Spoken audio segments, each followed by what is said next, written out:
Oke guys, welcome back to Daily Charting with Toshi, di mana kita akan daily chart your favorite cryptocurrencies. Oke, dan sekarang kita masuk ke DCWT sesi kedua. Di mana DCWT sesi kedua ini kita akan membahas lebih ke altcoins.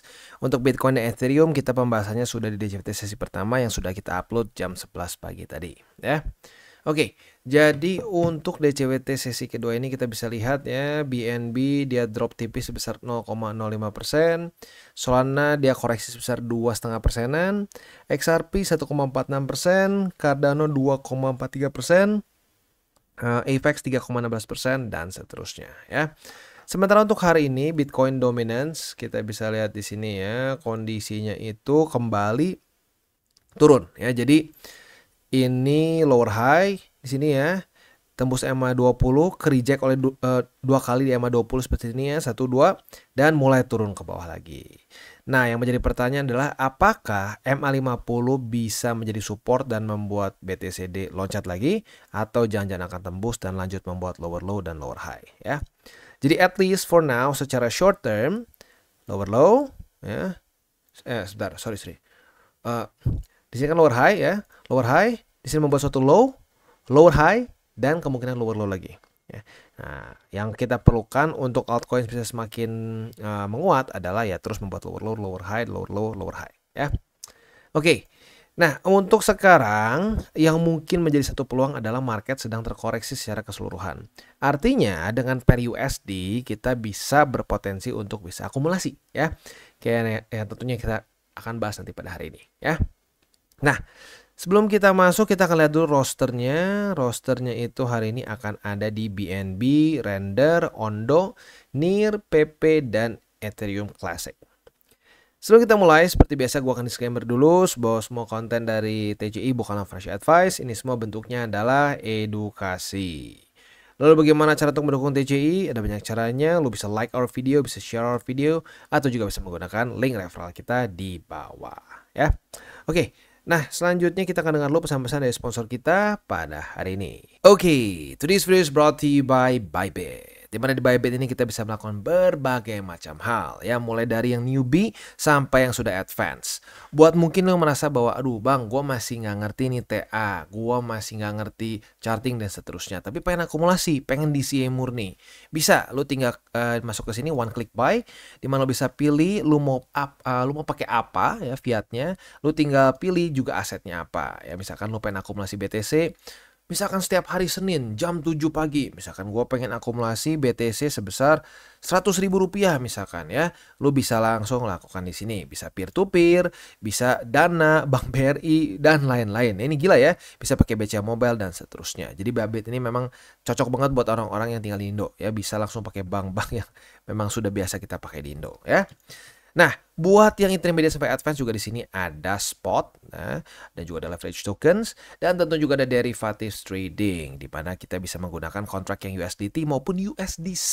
Jadi di sini lo bisa pakai USDC ya, karena nggak semua exchanger bisa menerima untuk futuresnya pakai USDC ya. Dan tentu juga lo bisa earning bunga juga dari kripto lo dan lain-lain. Dan tentu juga di sini kita bisa melakukan copy trade ya, di mana copy trade dari Bybit ini sudah cukup terkenal ya, dan kita bisa mendapatkan keuntungan juga. First copy trade kita bisa ada protection 100 USDT loss coverage ya, dan seterusnya ya. Jadi buat lo yang tertarik bisa silakan pakai, klik di link referral kita di bawah. Oke, kita mulai dulu dengan BNB, dan untuk BNB memang kayaknya nggak ada obatnya nih ya. BNB ini secara belakangan ini momentumnya cukup tinggi. Kemarin lusa tanggal 21 itu dia ngepump 7%, kemarin dia masih rally lagi sebesar ya tipis sih 0,84. Tapi dengan jelas trennya adalah bullish.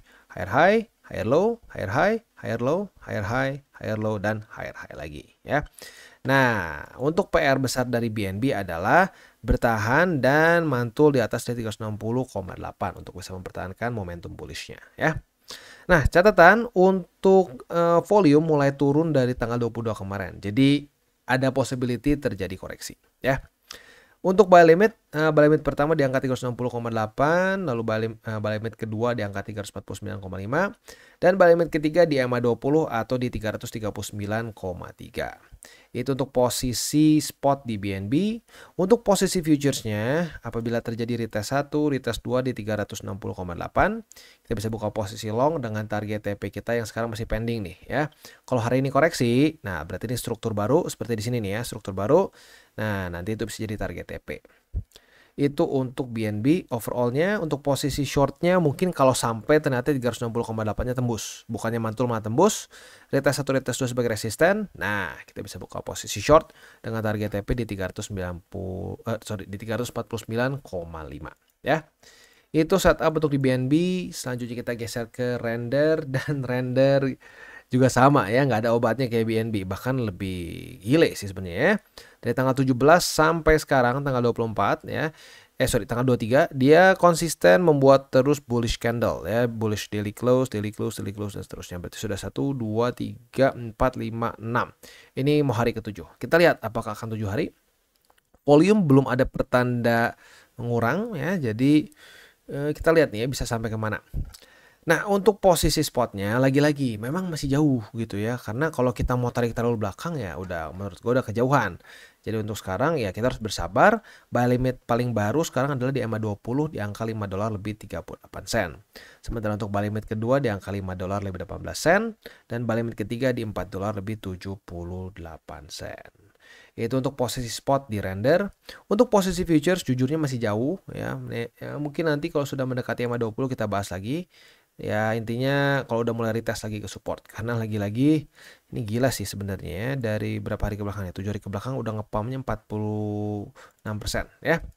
Nah, buat yang sudah dapat buy limit di sini ya udah senyum-senyum gitu. Jadi lagi-lagi kalau gua sih tetap ya berpegang teguh dengan kita berpikirnya lebih long term akan lebih profitable dibandingkan kita berpikirnya hari ini harus profit berapa, hari ini harus profit berapa ya. Andaikan tiap hari lu profit pun gitu ya, ujung-ujungnya lebih profitable kalau berpikir jangka panjang gitu, karena kita nggak jadi lebih stres satu, dan yang kedua ya lu coba hitung aja sendiri akumulasi di sini terus gitu ya dapat harga rata-rata di mana dan ke harga runningnya berapa. Kalau gua pribadi yang gua rasakan lebih profitable saat berpikir jangka panjang ya.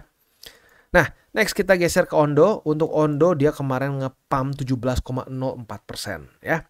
Untuk Ondo sendiri berarti kemarin nggak jadi koreksi di sini ya.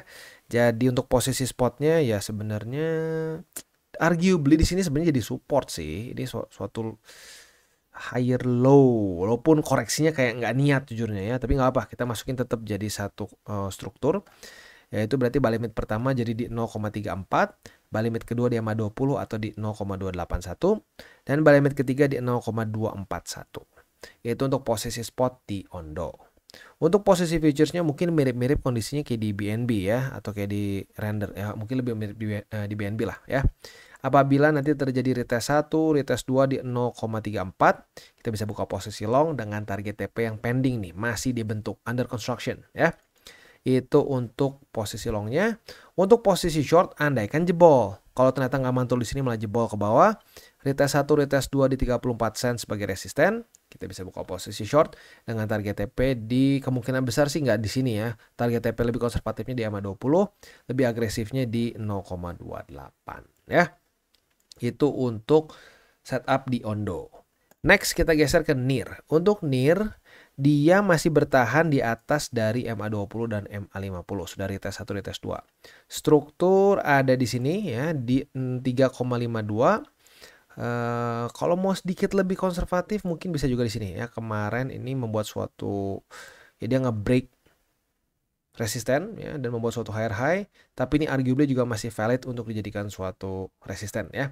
Jadi untuk buy limit sih sekarang masih 2 aja dulu, di MA20 di 3,16 dan di MA50 yaitu di 3,12 ya. Itu untuk posisi spot. Untuk posisi futures kita sudah dapat posisi long karena retest 1, retest 2 sudah terjadi di MA50. Nah, target TP dari di MA50 ini atau target TP posisi longnya adalah di angka 3,40. Itu untuk target TP yang lebih konservatif. Mau lebih agresif boleh di 3,52. Itu untuk posisi long.